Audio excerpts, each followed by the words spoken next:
Hi, Damian. Hi, Anna. It's so good to have you on. It's a pleasure to be on. Thanks for having me. It's perfect timing for this conversation, really. Yes, Right definitely. now, yeah, it's right now brands are really scaling hard, and the numbers really aren't moving. So, I mean, I know you've seen that when you're out and about. So, Yes, absolutely. That's why we're going to talk about it. We love talking about profitability and how to fix problems. So, the purpose of this highlight, you've seen a few episodes, it's about putting spotlight on you and talk about the problems you help fixing and who you are and what you do, and welcoming you to my community of wonderful and talented people. So, it's over to you, my friend. Happy Friday to everyone else who's joining us live. Can you please say hello in comments and leave some emojis so that we know that you're watching us closely? And that'll be amazing. And hello, everyone. Damien, over to you. Let's go. thank you, Anna. I'm raring to get going. So, thank you. Happy Friday to everyone, and thank you, Anna, again for this opportunity. Look, we see budgets are up, campaigns are running, but results are still quite flat. Customer acquisition costs are rising, margins under pressure, and profit, I kind of say to my clients, missing in action. They're scaling what's not being fixed first. And most of them know it, they just don't know where to actually start. That's why I built a fixed framework, which I'll go through a little bit further into this conversation. It's to really stop brands scaling chaos and help them scale things that are in control. But before we go into that solution mode, let's start with actually framing and talking about what's actually happening out there. If anyone sees my post, they know I like a good stat and I like a good industry stat. So let's start getting in there and understand why brands are feeling the pressure. So I kind of call this the reality check or the fallout. And if you've seen some of my posts, you'd see some of these. So website traffic is down 3%, but retail specific website traffic is down 5%. And that's from Content Square via Inside Retail. We're also seeing that paid social spend is up, which is great, but what's not great is it's converting worse than paid search. Globally, e-commerce conversion rates sit at 2.7%. Australia a little bit higher, 3.4, but that means you're losing 97 out of 100 customers that are coming to your website. Compare that to in-store, which is I suppose, my pedigree and background, where conversion rates range from 20 to 40%.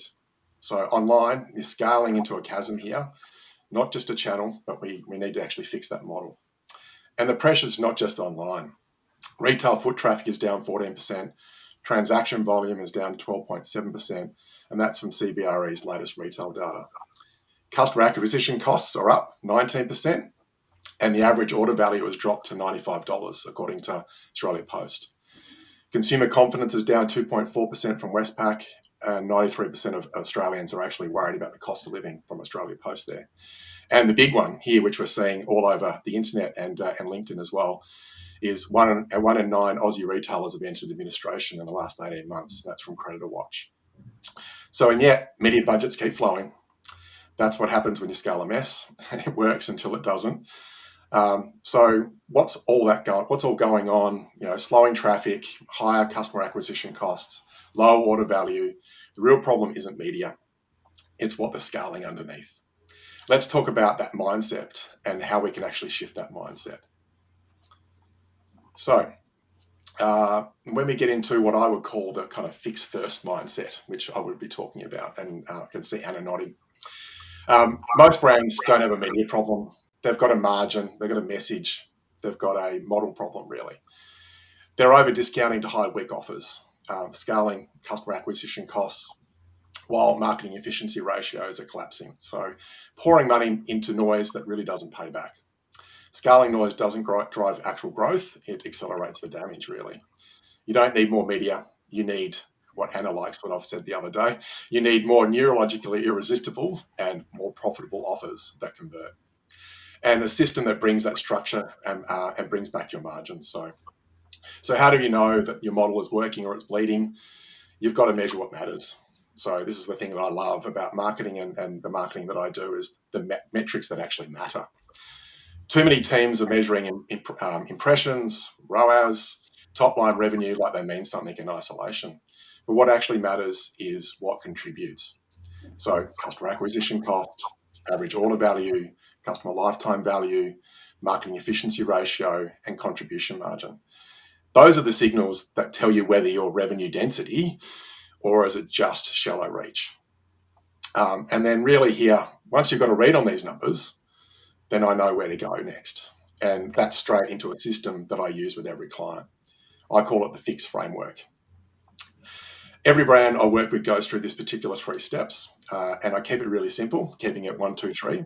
So F for fixing the friction, I for improving the architecture, and X for execute for profit, which is you'll find is a theme with my content and my posts and what I talk about clients about. So let's start with F for friction. This is where most of the profit starts to leak, quietly, repeatedly. So I always start by auditing the actual journey, where customers are dropping off, where is conversion stalling, where is the margin bleeding. You've got to diagnose it. You've got to diagnose it properly too before you actually scale anything. Common culprits that we actually see here is checkout stalls, shipping shock, focused account creation, weak onboarding, in-store confusion. And then we kind of go some examples here. So card abandon rate sits about 68%. It's even worse on mobile, 73%. Shipping costs and forced sign-ups are kind of the top 2 reasons why from an online perspective. And you can't scale traffic if the path is actually broken. So you need to audit, you need to diagnose, then you need to fix the friction before you can actually fund that funnel. So once the friction's fixed in this step, now we need to go and strengthen the structure that we have around this. Because even a smooth funnel doesn't work if what's inside it doesn't convert or it doesn't return customers. So let's move on to the next stage, the I. I for improving the architecture. Once the friction is fixed, the next problem is structural, because most offers aren't built to support scale or margin. That's where I rebuild. Offer tiering, value framing, price anchoring. So you're actually not just converting, but you're building neurologically irresistible and profitable offers that I talked about before. A second repurchase within 30 days can double customer lifetime value, and I've talked about that a few weeks ago. And a 5% lift in retention can boost your profit up to 95%. But that's where the latest data shows, and we saw this, and you would have seen this week, Anna, when you've got it released to you at the Clavio event. According to the 2024 study by James, Herman and Clavio, brands with lower retention but higher customer spend grew 3 times faster than those actually just using loyalty alone. So no, fixing customer acquisition costs isn't about retention. It's about scaling revenue density through better loyalty systems. You don't need more customers. You actually need more value from the ones who are willing to pay and stay. So once you've actually rebuilt the structure, what you scale next matters. And this is where most businesses break. So we move on to the next stage, which is the final part of my model, the X stage. So this is where we execute for profit. This is where most models fall apart in the execution layer. More channels, more spend, more dashboards, but the busyness isn't profitable. Execution here is about reallocating what earns, cutting back what doesn't, tracking contribution margin, and not cost per click. And an average order value is dropping and the customer lifetime value is trailing customer acquisition costs by 60%. You actually don't have a media problem. You have an execution problem here. Execution isn't spin. It's where the profit either lives or what we see dies. I don't scale everything. I scale what survives the pressure test when we go through this process. So let's bring it down to something more practical. What you do on a Monday, if this is you. What to do Monday? Well, here's where you start when you're under pressure. You audit your customer acquisition cost, your average order value, your customer lifetime value, your MER, your marketing efficiency ratio, and your contribution margin. Find that friction. Redesign your offer. Only scale what's actually earning you money. This isn't a tweak. It's a professional cleanup. And if that still feels a lot, here's a message I want to leave you with. Fixing isn't sexy, but it's what keeps the doors open. You don't grow by turning up the volume. You grow by taking back control and scaling what earns you money. Fix first, scale smarter, grow profitably. I suppose that's the key message that I wanted everyone to kind of take out. I love it, straight to the point. And I also love your storytelling by using different stats, and you do it so smartly. And I also admire you for doing so much research to prove your point. So that's brilliant. And your framework is brilliant. Is this the something that you came up with recently? Because we started our discussion a few months ago, and I haven't heard you speaking about it. So, but this is just brilliant. You're nailing it. Thank you, Anna. I appreciate the compliment. Look, it's been an organic thing that's developed.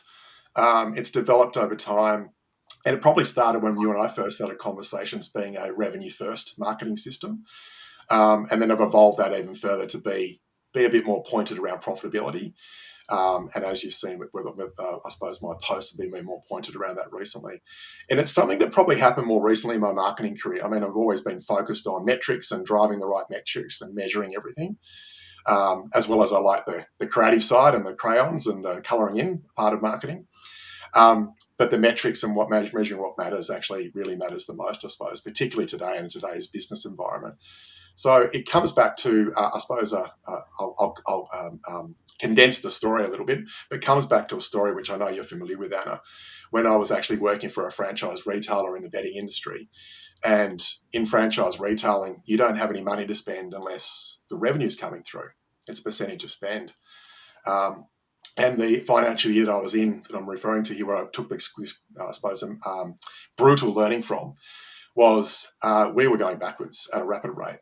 And not only disappointing the board and I suppose the leadership team, but the whole business and the franchisees that depend on that revenue to live and for their families. So a week went by, 2 weeks went by, a month went by, 2 months went by.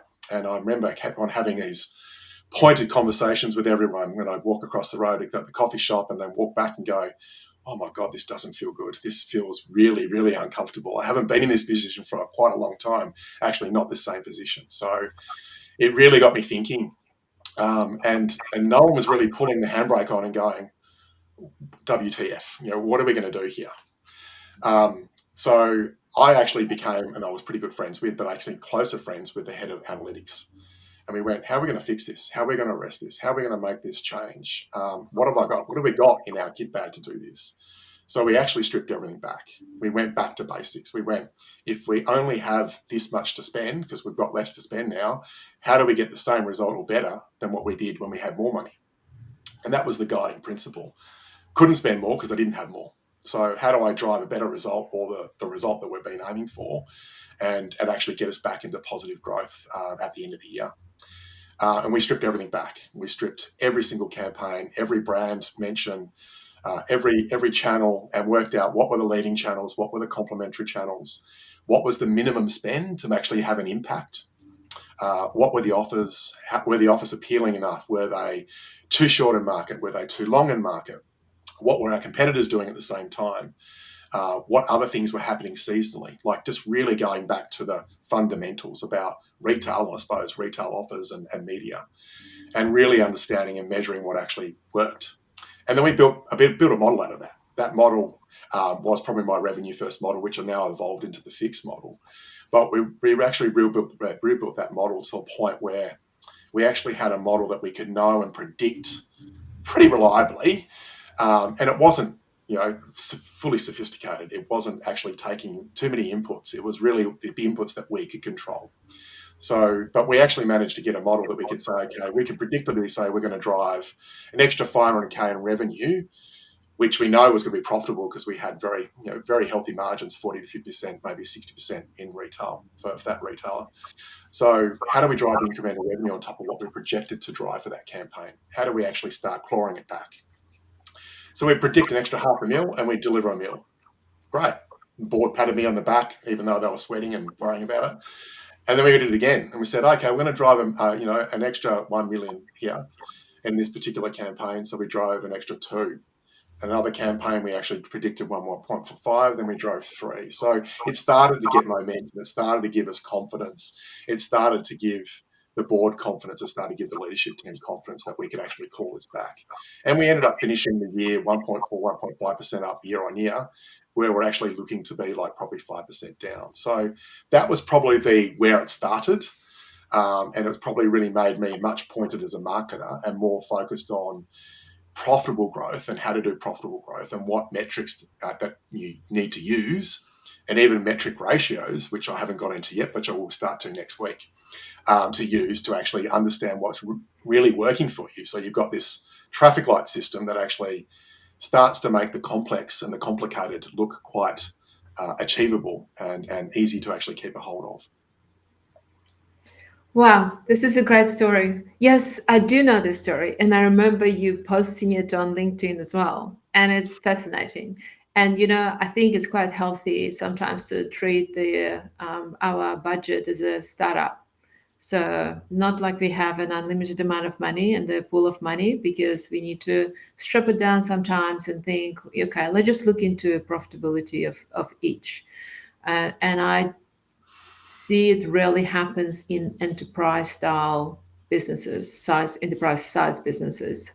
So well done. I really like your framework. I'm a very practical person, so I do like the practical approaches to it. And I know we're going over time, but I don't care because I'm the boss, so I decide what happens here on this live stream. Anyway, I do want to touch on marketing efficiency ratio. Do you think that brands use this metric often enough? Because I don't hear it very often. Maybe it's just somehow hidden. I don't know.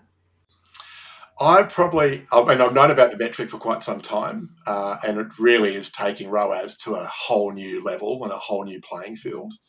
And I think I've been using ROAS that way anyway when I was back in retail. So I would say, here's all my marketing expenditure, not just, I suppose, the performance media, but everything in the marketing expenditure bucket, and more from a media bucket. But if you want to be true, all your marketing expenses. And then what did that look like? So I probably heard it talked about 12 months ago, and I've heard a bit more conversations about it more recently, probably 6 months ago. But surprisingly, I call it out and spell it out a lot in my posts and my content and conversations, because very few conversations that I have with clients, they shake their head, they scratch their head and go, I haven't heard that before. Most CFOs kind of may have heard it before, or when you explain it to them, go, this is the metric. I love you, Damian. Can you stay in the boardroom for a bit longer? So, but yeah, it really makes the truth kind of come through. But that in I suppose in tandem with other metrics, which I talked about today or this morning, which in a previous post was about actually making sure you're looking at that, but also looking at your customer acquisition costs, because one can make you look really good, and then the other one can actually draw you right back. So it's actually trying to get the balance of the two. But I'm trying to build upon that with my education, with my posts and my I suppose the audience. But that's something I go into quite a lot of depth with when I go into the metrics that matter when I'm with my clients. But yeah, MER is something that is quite blunt, and but also you can't hide much from MER. It really makes sure that you can be more efficient. And look at ROAS not throwing any rocks or stones at media agencies and media, but that actually kind of, when you actually start working with ROAS, it actually really incentivizes you to spend more money, yeah. So, and actually spend more money with that agency. So, and then obviously they get more revenue from that. But MER, if you start using MER with your media agencies, but you invite them inside a bit more. You actually open up the kimono, as I would say to another friend of ours, Sol, and actually you give that transparency. So when you can actually show all your real costs, like not the ones that they're in control of your agencies, but everything that you actually have, then they understand whether your marketing's really working and it's being efficient, not just the stuff that they're in control of. So great question, Anna, and it's something that people need to be talking about more often. That's why we're talking about it now. I absolutely love this metric. You're more diplomatic than I am. I'd say that ROAS is I'm more redundant. diplomatic in person, probably not as much in my posts. But I've been telling you this, and I'm going to repeat this, that you should create the playbook from all your posts. It's Yeah, brilliant. look, yeah, I'm building some one pages out of that, and I'll actually will send the one that I built from this morning's post. Yeah, and getting the actual carousels happening as well. But yeah, I usually have a one pager that I can put it through, because really, who's going to look from more than one page anyway when they want a cheat sheet? So I like a good cheat sheet. So if you haven't got one from me yet, I'll be definitely sending it to you. later today. Please. That'll be amazing. What a fun, wonderful conversation. It's very educational, very insightful. I really love all your posts, and I really like how you structure everything. So it's been such an amazing journey, and seeing you transforming into that fractional role, it's been great. So thank you so much for this. Thank you for everyone who joined us. And we're going to leave them with the final thought that you don't scale with more media, you scale by fixing what drives profitable growth. I absolutely love this statement. Thanks so much, Damian. It's been amazing. Thanks, everyone. Have a great weekend. Thank you, Anna. Absolute pleasure. Thank you.